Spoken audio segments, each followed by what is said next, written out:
قیامت کا دن آنے والا ہے، اس میں ایک دوسرے کو ایک ایک روپیہ چکانا ہوگا۔ آج موقع ہے، عمل کرے، حق ادا کرے، کل موقع نہیں ہوگا۔ مکالمہ بغور سماعت پڑھوں۔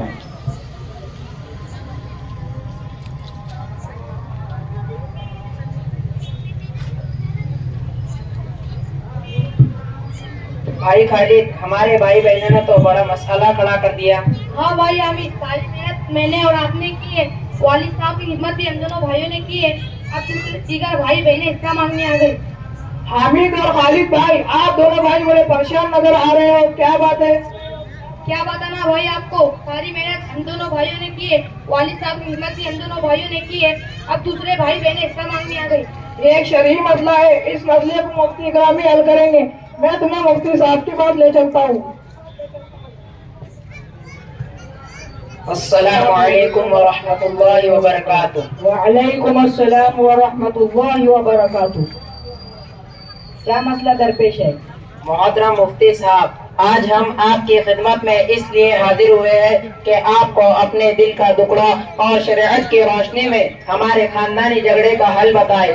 مفتی صاحب، قصہ اس طرح ہے کہ ہم 4 بھائی اور 3 بہنیں ہیں۔ ہمارے والد صاحب کی ایک کپڑے کی دکان ہے، اللہ کے کرم سے خوب چلتی ہے۔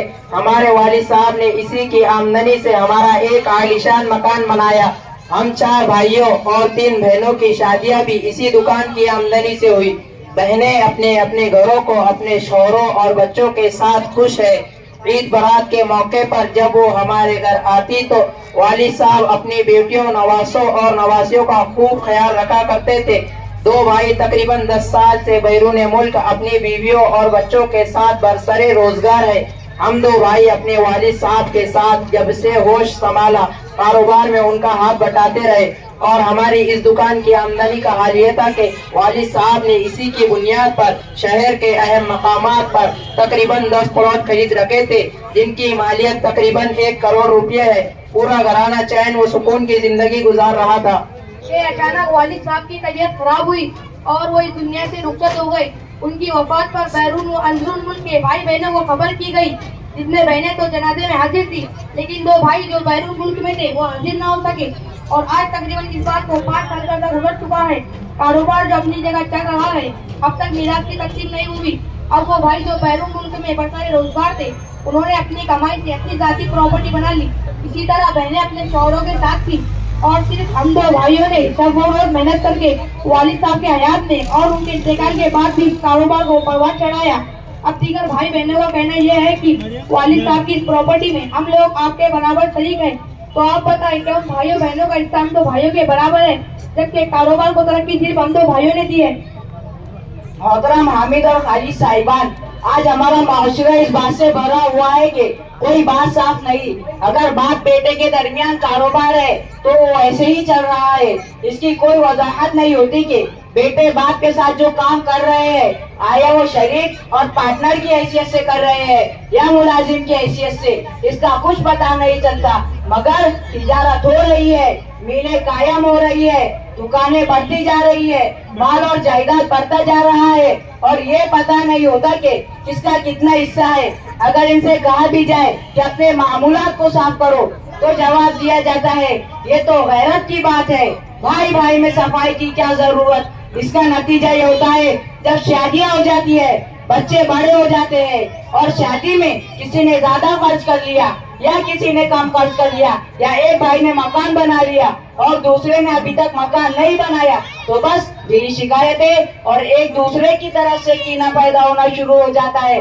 آپس میں جھگڑے ہونے لگتے ہیں کہ فلاں زیادہ کھا گیا۔ اب اس دوران باپ کا انتقال ہو جائے تو تقسیم میراث میں بھی اختلافات ہے۔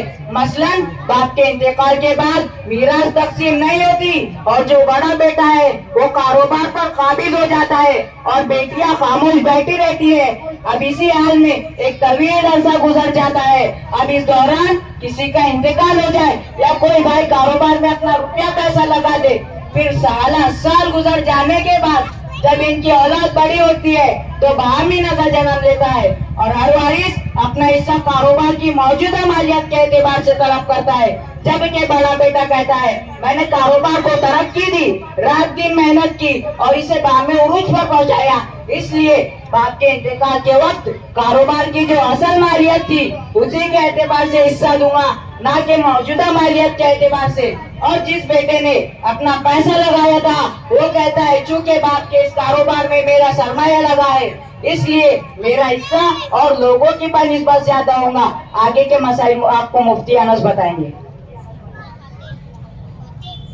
اب دیکھیے، وقت پر میراث کو تقسیم نہ کرنے سے وارثوں کے درمیان جھگڑے کھڑے ہو گئے، بدگمانی پیدا ہوئی، غلط طریقے سے ایک دوسرے کا مال خانہ پایا گیا، جیسا کہ آپ خود اس مصیبت کے شکار ہیں۔ اور یہ مصیبت شریعت اسلام کی تعلیم تعاشروا کالاخوان وتعاملوا کالاجانب، بھائی بھائی بن کر رہو اور معاملہ اجنبی بن کر کرو، کیونکہ شریعت معاملات کی صفائی کا حکم دیتی ہے کہ کوئی بھی معاملہ ہو، خواہ وہ باپ بیٹے کے درمیان ہو یا بھائی بھائی کے درمیان یا پھر کسی اجنبی کے ساتھ ہو، صاف صاف ہونا چاہیے کہ کس کی کیا حیثیت ہے اور وہ اس معاملے میں کس قدر منافع کا حقدار ہے، تاکہ آئندہ جھگڑے پیدا نہ ہو۔ خیر، چونکہ آپ دونوں بھائی اپنے والد صاحب کے ساتھ کاروبار میں شریک تھے اور اصل کاروبار والد صاحب ہی کا تھا، آپ دونوں نے محنت و مشقت سے اسے پروان چڑھایا، مگر آپ لوگوں نے اپنے والد کے ساتھ کاروبار میں شرکت کی حیثیت متعین نہیں کی تھی، اس لیے شرعاً آپ کی حیثیت ان کے ساتھ معاون کی تھی،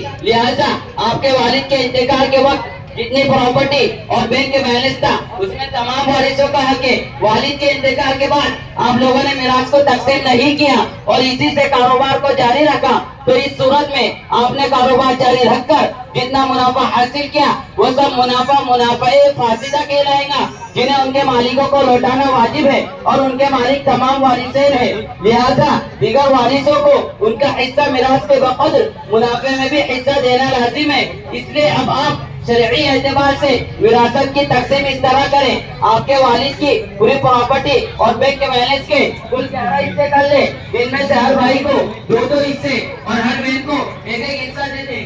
آپ تمام بھائیوں کو میں اس بات کی تاکید کرتا ہوں کہ اپنے بہنوں کو ان کا حصہ میراث ضرور دے دیں، کیونکہ شرعاً آپ کے والد کے ترکے میں ان کا بھی حصہ ہے، جیسا کہ فرمان خدا بندی ہے۔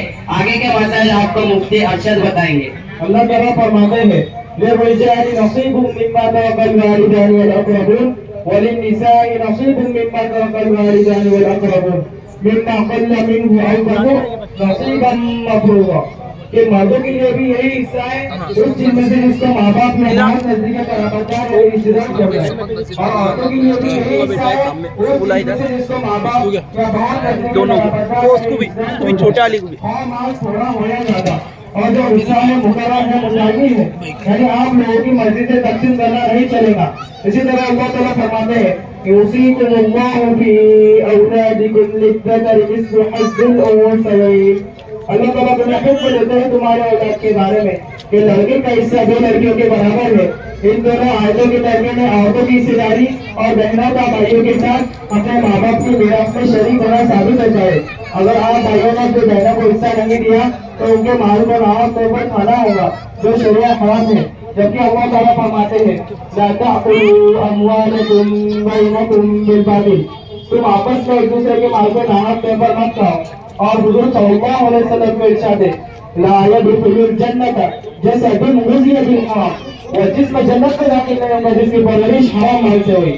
اور آپ صلی اللہ علیہ وسلم کو ارشاد ہے وَلَا شِبْرًا مِنَ الْأَرْضِ ظُلْمًا فَإِنَّهُ يُطَوَّقُ يَوْمَ الْقِيَامَةِ مِنْ 70 أَرْضٍ، اگر کوئی شخص ظلمن کسی کی ایک باری جگہ بھی لے تو اس کو قیامت کے دن 7 زمینوں کا تحفہ آ جائے گا۔ لہٰذا آپ لوگ اپنی بہنوں کو حصہ شرعی دے دو تاکہ حرام خوری اور قیامت کے روز عذاب سے بچ سکو۔ مفتی صاحب آپ کا بہت بہت شکریہ، آپ نے ہمارا دم ہلکا کر دیا اور شریعت کی روشنی میں ہمارے مسئلے کا حل فرمایا، اور ہمیں یہ سمجھ میں آ گیا کہ اگر دنیا میں حصہ نہیں دیں گے تو کل قیامت کے دن دینا ہوگا۔ السلام علیکم ورحمۃ اللہ وبرکاتہ۔ وعلیکم السلام ورحمۃ اللہ وبرکاتہ۔